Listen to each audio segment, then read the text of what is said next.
السلام عليكم ورحمة الله وبركاته.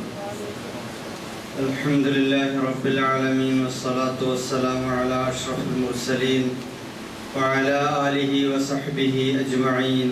رب اشرح لي صدري ويسر لي أمري واحلل عقدة من لساني يفقهوا قولي.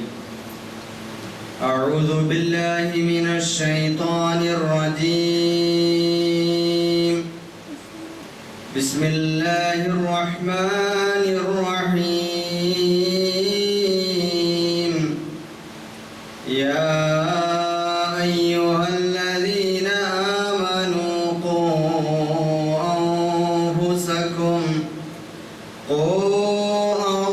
أنفسكم وأهليكم نارا وقودها الناس والحجارة عليها ملائكة غلاظ شداد لا يعصون الله ما أمرهم ويفعلون ما يؤمرون.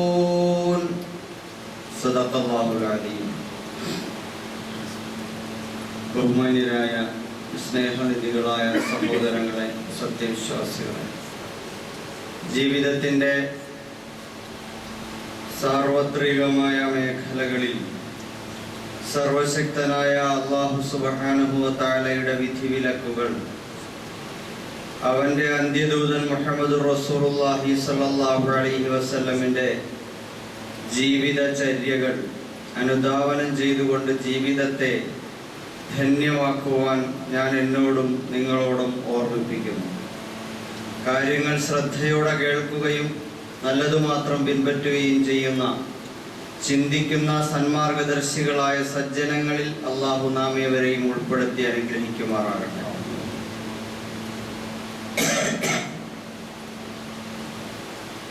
സഹോദരന്മാരെ,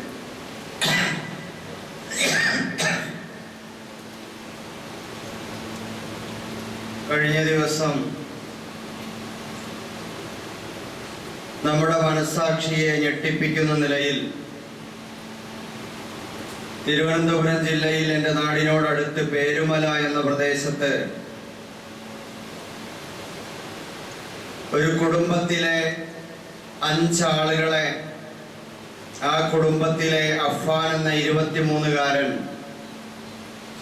അതിനിഷ്ഠൂരമായി ചുറ്റിക കൊണ്ട് തലക്കടിച്ച് കൊലപ്പെടുത്തിയ,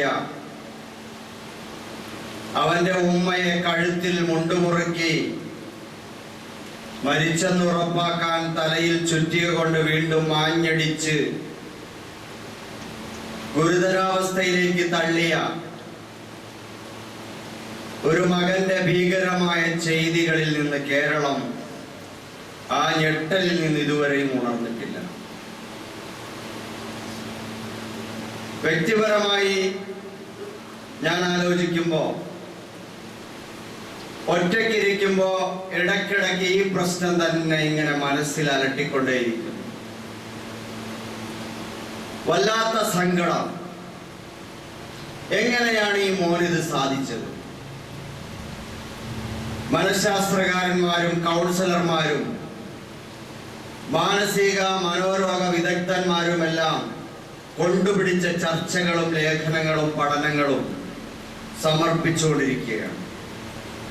എങ്ങനെയാണ് ആ കുട്ടിക്ക് അവന്റെ പ്രസവിച്ച് വളർത്തിയ ഉമ്മയെ ഇത്ര ഭീകരമായ നിലയിൽ അപകടപ്പെടുത്താൻ സാധിച്ചത്? അവന്റെ കുഞ്ഞനുജനെ നിഷ്ഠൂരമായി തലക്കടിച്ച് ചതച്ച് കൊലപ്പെടുത്താൻ കഴിഞ്ഞത്? അവന്റെ വാപ്പയുടെ ഉമ്മയെ, ആ പ്രായം ചെന്ന 85-90 വയസ്സുള്ള സ്ത്രീയെ എങ്ങനെയാണ് ഇങ്ങനെ കൊലപ്പെടുത്താൻ സാധിച്ചത്? അവന്റെ വാപ്പയുടെ ജ്യേഷ്ഠനെയും അവന്റെ വലിയമ്മയെയും എങ്ങനെയാണ് കൊലപ്പെടുത്താൻ കഴിഞ്ഞത്? ഒരു പെൺകുട്ടിയെ അവിഹിതമായി ബന്ധം സ്ഥാപിച്ച് കൊല്ലാൻ കഴിഞ്ഞത് എങ്ങനെയാണ്? ഞെട്ടിത്തെരിച്ച് നിൽക്കണം. അവന് യാതൊരു കൂസലുമില്ലാത്ത നിൽപ്പാണ്. സഹോദരന്മാരെ, ഇതിന്റെ കാരണങ്ങൾ അന്വേഷിക്കുമ്പോൾ ഒരുപാട് കാരണങ്ങൾ ആളുകൾ പറഞ്ഞുകൊണ്ടിരിക്കുന്നു. പക്ഷെ ഈമാനികമായി ഇസ്ലാമികമായി അതിന്റെ അടിസ്ഥാനം നമ്മൾ പരിശോധിക്കുമ്പോൾ അതിന്റെ അടിസ്ഥാനം പരിശുദ്ധ ഖുർആൻ നമുക്ക് പറഞ്ഞു തരുന്ന ആ കാരണങ്ങൾ തന്നെയാണ് മനുഷ്യരെ ദുഷിപ്പിക്കുന്ന, അപകടപ്പെടുത്തുന്ന, ഇഹലോകത്തും പരലോകത്തിലും അവരെ ശാശ്വതമായ നഷ്ടങ്ങളിലേക്കും നാശങ്ങളിലേക്കും കൊണ്ടെത്തിക്കുന്ന കാരണങ്ങളെന്തോ അത് തന്നെയാണ് അവിടെ സംഭവിച്ചത്. തങ്ങൾക്ക് വന്നു ഭവിച്ചിട്ടുള്ള സാമ്പത്തികമായ നഷ്ടങ്ങളെ അതിജീവിക്കാൻ മറ്റു മാർഗങ്ങളില്ലെന്നാകുമ്പോൾ താനേറെ പ്രിയപ്പെടുന്ന തന്റെ ഉമ്മയെയും അനുജനെയും അവന്റെ പെൺസുഹൃത്തിനെയും കൊന്നുകളയുക, അവനോട് ദേഷ്യത്തോടെ ശാസിക്കുന്ന അവന്റെ ബാപ്പയുടെ ഉമ്മയെയും വലിയാപ്പയെയും വല്യമ്മയെയും കൊന്നുകളയുക. അതിലൂടെ അവൻ വിചാരിച്ചത് എന്താണ്? ഒന്നാമതായി, ഈ ലോകം എന്ന് പറയുന്നത് ഇഷ്ടം പോലെ ദൂർത്തടിച്ച് ജീവിക്കാനുള്ളതാണ്. അത് സാധിക്കാതെ വന്നാൽ അതുപോലെ തന്നെ അവിഹിത ബന്ധങ്ങൾ സ്ഥാപിച്ച് അടിച്ചു പൊളിച്ച് ജീവിക്കാനുള്ളതാണ്. ബൈക്കും മൊബൈൽ ഫോണും ഒക്കെ വാങ്ങി അതിന്റെ ലഹരിയിൽ ആടിത്തിമർക്കാനുള്ളതാണ്. അത് നഷ്ടപ്പെട്ടാൽ, അത് കിട്ടാതായാൽ പിന്നെ ജീവിച്ചിട്ട് കാര്യമില്ല. പടച്ചവനും പരലോകവും ഒക്കെ അതൊരു മിഥ്യാബോധമാണ്. പ്രിയപ്പെട്ടവരെ കൊല്ലുക, സ്വയം മരിക്കുക, ആത്മഹത്യ ചെയ്യുക.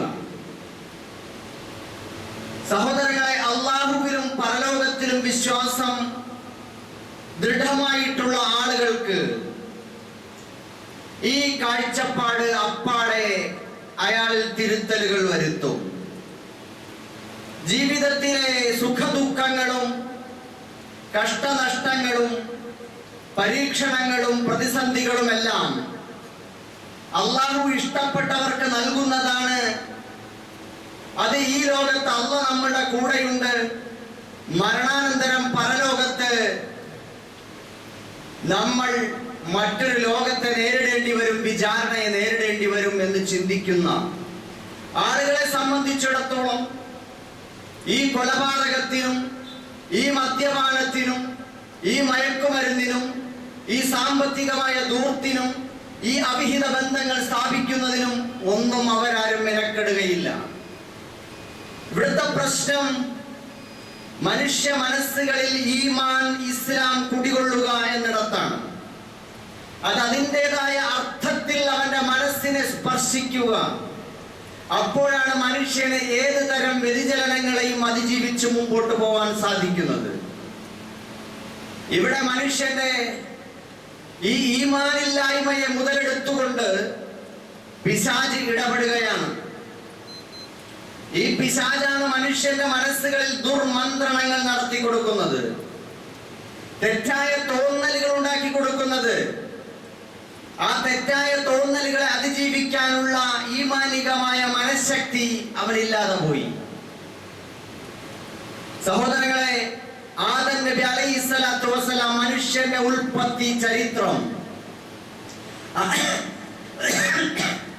ആദം നബി അലൈഹിസ്സലാത്തു വസ്സലാമിന്റെ ചരിത്രത്തിന്റെ ഒന്നാം പാഠം, അവിടെ അല്ലാഹു മനുഷ്യനെ സൃഷ്ടിക്കുന്നത് അവനൊരു ശത്രുവിനെ കൂടി പടച്ചു വെച്ചുകൊണ്ടാണ്.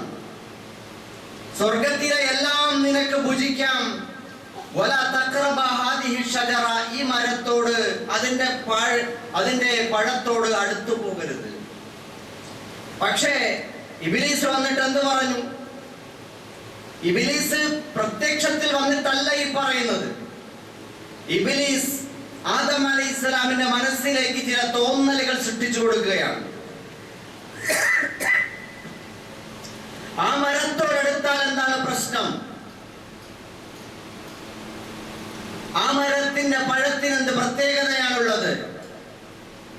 ഇബ്ലീസ് തോന്നിപ്പിച്ചു കൊടുക്കുകയാണ്, അതെങ്ങാനും കഴിച്ചാൽ നിനക്ക് മലക്കുകളെ പോലെ സ്വർഗത്തിൽ എന്നുമെന്നും ശാശ്വതമായി വസിക്കാം. വീണ്ടും വീണ്ടും ആലോചിക്കുകയാണ്, ആലോചന ശക്തിപ്പെടുകയാണ്, അത് കർമ്മമായി മാറുകയാണ്, പഴം പറിച്ചു തിന്നുകയാണ്. അല്ലാഹു സുബ്ഹാനഹു വ തആല ആദം അലൈഹിസ്സലാമിനെയും ഹവ്വ റളിയല്ലാഹു തആലയെയും അവിടെ നിന്ന് പുറത്താക്കി ഈ ഭൂലോകത്തേക്ക് വന്നു. ഖുൽ നഹ്ബിതു മിൻഹാ ജമീഅ, എല്ലാവരും പുറത്തു പോയിക്കൊള്ളുക എന്ന്.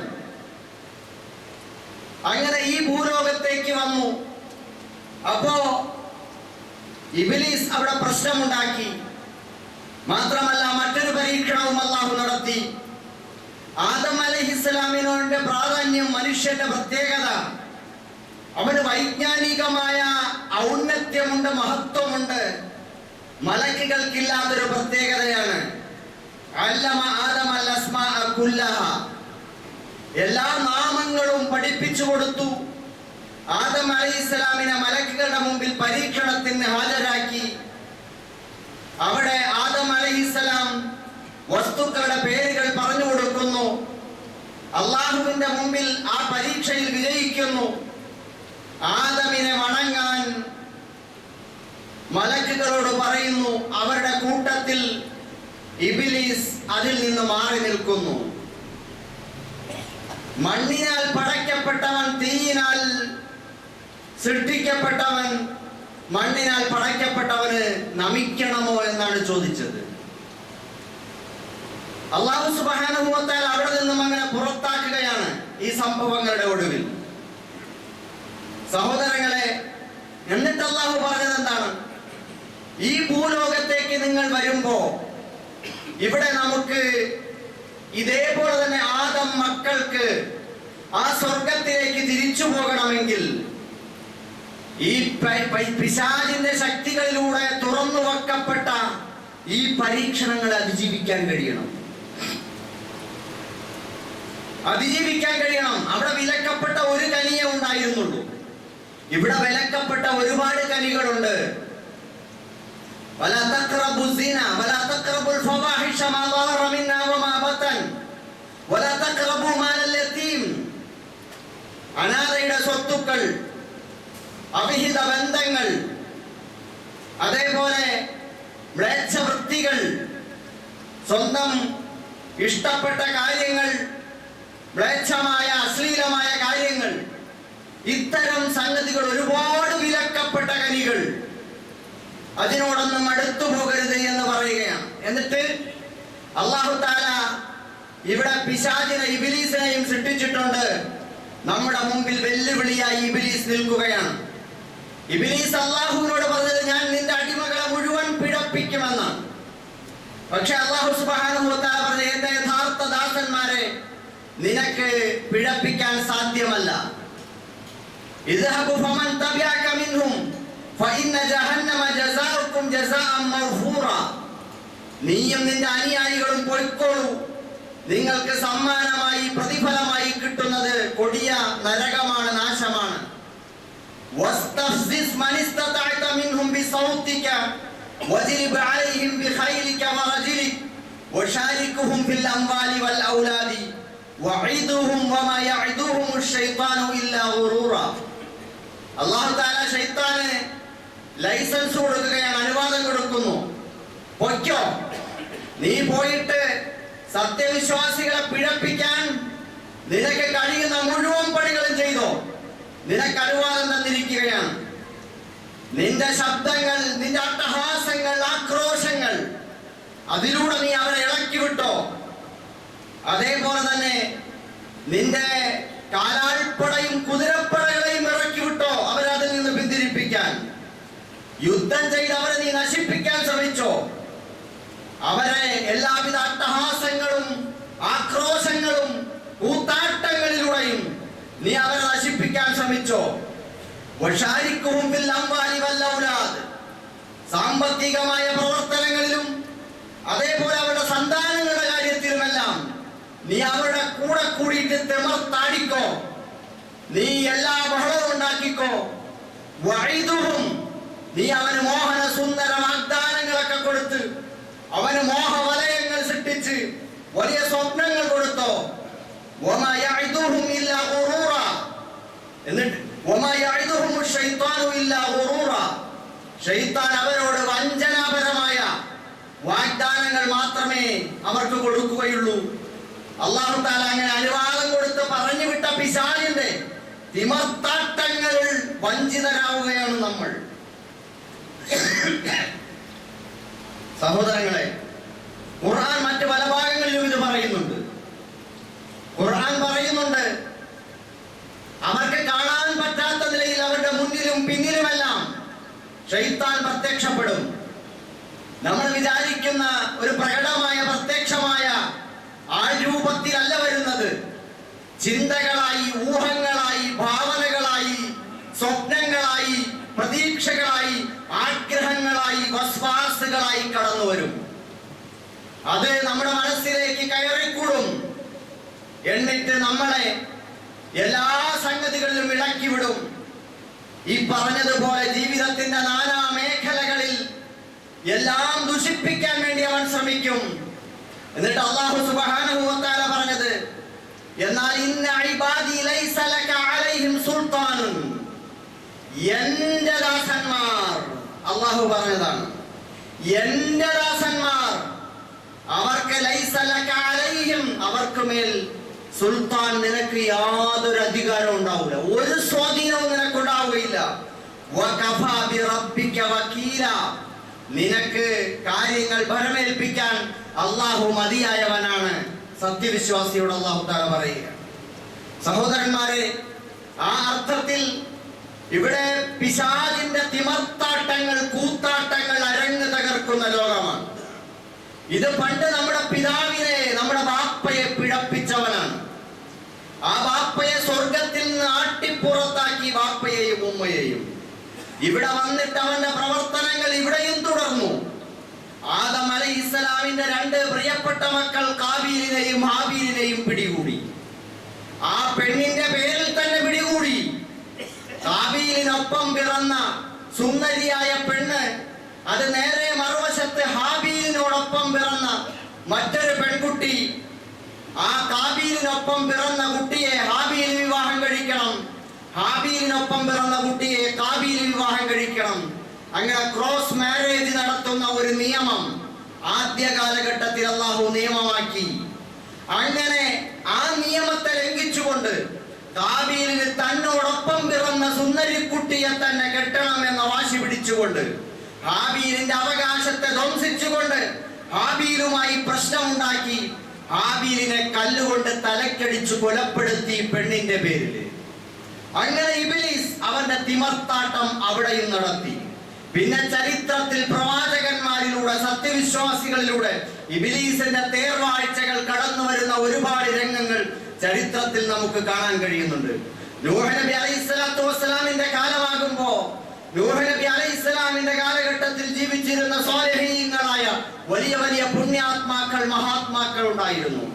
അവരെല്ലാം മരണപ്പെട്ടു പോയപ്പോ സ്വാഭാവികമായും മുഅ്മിനീങ്ങൾ ഉദ്കുറു മഹാസിന മൗത്താക്കും എന്ന് പറഞ്ഞതുപോലെ അവരുടെ അവദാനങ്ങളും അവരുടെ നന്മകളും അവരുടെ മാതൃകകളും എടുത്തോതുകയും അതിലൊക്കെ ആളുകളെ പ്രചോദിപ്പിക്കുകയും അവർക്ക് വേണ്ടി പ്രാർത്ഥിക്കുകയും ഒക്കെ ചെയ്തിരുന്നു.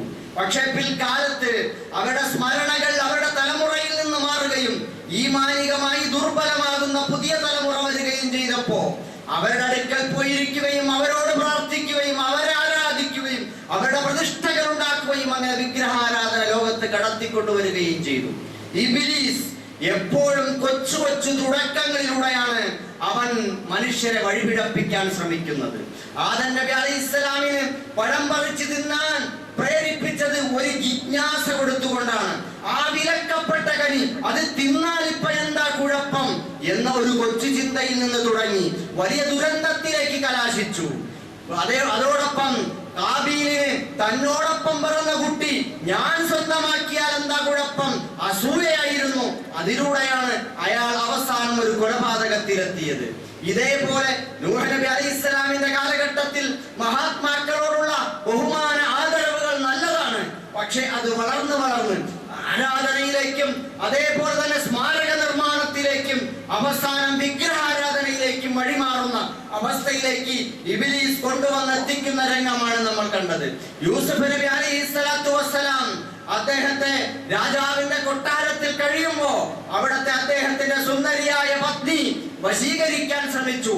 ദൂരെ നിന്ന് ഒളിക്കണ്ണിട്ടൊന്ന് നോക്കി, പിന്നീട് വർത്തമാനമായി, പിന്നെ സുഖാന്വേഷണമായി, പിന്നെ അടുത്തു നിന്ന് വന്നുള്ള സംസാരമായി, പിന്നെ അടുത്തിരിക്കാൻ ശ്രമിച്ചു, പിന്നെ തൊട്ടു നോക്കാൻ ശ്രമിച്ചു. യൂസുഫ് അലൈഹിസ്സലാമിനെ കടന്നു പിടിക്കാൻ ചെന്നപ്പോ കുതറി മാറി ഓടി വാതിൽക്കലേക്ക് ചെല്ലുമ്പോഴാണ് രാജാവ് കടന്നു വരുന്ന സംഭവം ഉണ്ടാകുന്നത്. സഹോദരങ്ങളെ, അവിടെ ഇബ്ലീസിന്റെ ശ്രമത്തെ യൂസുഫ് അലൈഹിസ്സലാം എന്ന ലോകസുന്ദരൻ ആ രാജാവിന്റെ പത്നിയുടെ ശ്രമത്തെ പരാജയപ്പെടുത്തിക്കൊണ്ട് ഇബ്ലീസിന്റെ ശ്രമങ്ങളെ തടയിടുന്ന രംഗമാണ് നമുക്കവിടെ കാണാൻ കഴിയുന്നത്. ഇത്തരത്തിൽ ഇബ്ലീസ് അല്ലെങ്കിൽ പിശാച് കടന്നു വരുന്നത് ചെറിയ ചെറിയ തോന്നലുകളിലൂടെ, കൊച്ചു കൊച്ചു വ്യതിചലനങ്ങളിലൂടെയാണ് കടന്നു വരുന്നത്. ആ കടന്നു വരവുകളെ പ്രതിരോധിക്കാൻ നമുക്ക് സാധിക്കേണ്ടതുണ്ട്. സഹോദരങ്ങളെ, ഒരു വലിയ കാട്ടുതീ പടർന്ന് എല്ലാം കത്തിച്ച് ചാമ്പലാക്കുന്നത് ഒരു കുഞ്ഞു തീപ്പൊരിയിൽ നിന്നാണ്. ഒരു കുഞ്ഞു തീപ്പൊരിയിൽ നിന്നാണ്.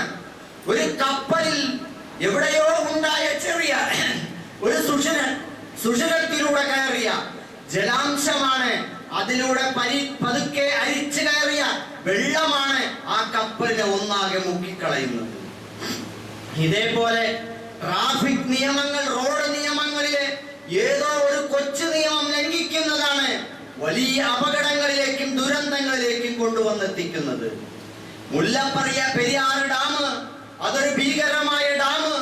ആ ഡാമിലെ എവിടെയോ ഒരു സുഷിരം നിസാരമായതിന്റെ ചോർച്ചയെ കാണുമ്പോ അത് ഭീകരമായി വമ്പിച്ച ലക്ഷം ജനങ്ങളുടെ കൂട്ടനാശത്തിലേക്ക് കൊണ്ടുവന്നെത്തിക്കും എന്ന് നിരീക്ഷകന്മാർ പറയുന്നത് ഈ അർത്ഥത്തിലാണ്.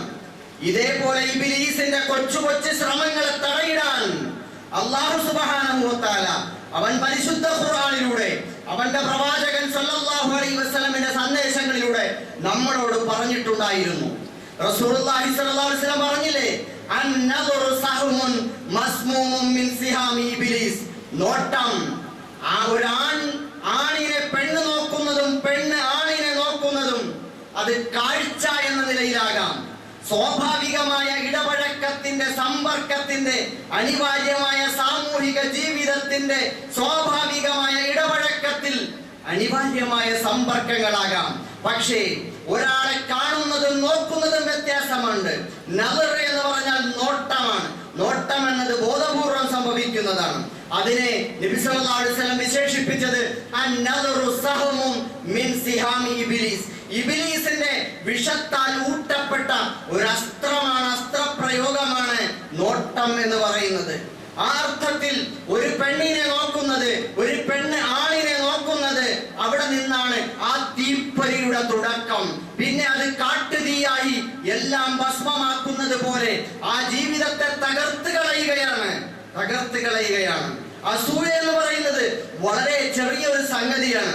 മനുഷ്യൻ ആരും അറിയാതെ നെഞ്ചിന്റെ കൂടിനുള്ളിൽ സൂക്ഷിച്ചുകൊണ്ട് നടക്കുന്ന ഒരു കൊച്ചു ചെറിയ മനോഭാവമാണ്.